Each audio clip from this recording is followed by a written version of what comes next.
Meghalayagi Volagansda khundariba Maitai Singh mutkiba yana leihori.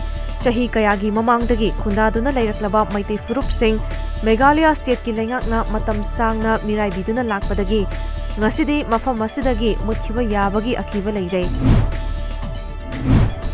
Lalholup National Democratic Front of Bodoland Sauragra NDFBS ki kangbu Bharat lengaka santi ki wari saba hongnaba Myanmar dagi India ki ngamkhaida lansin lakre.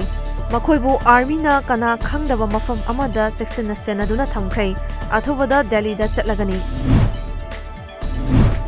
Moirang AC ki MLA boycott toba yaroi haiduna ngasi BJP Booth Level Committee Moirang Ward number 10 ki Youth Secretary Maibam Deepak Singh na Moirang Khoiru Lekai da pangthokhiba pau ki mifam amada phongdokre.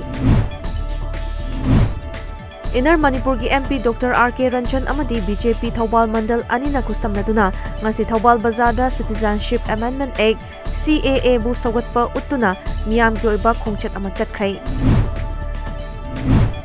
Imphal East District Police ki SP OC Singh yauna police personnel chamyang khairomna ngasi ayuk Jawaharlal Nehru Institute of Medical Sciences Janims ka kusamnaduna ngasi ayuk Janims ki akoibada lamtu sengkhrai.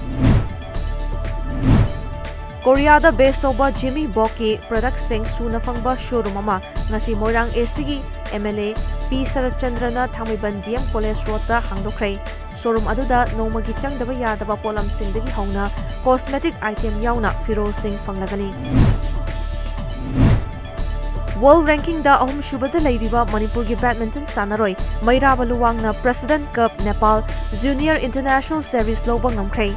Ngarang Kathmandu ki Dasarat Stadium da sanakhiba final match amada anishubada leiriba Nepal ki Prince Dahalbu 21-16, 23-21, 21-25 da maithiba pikhi.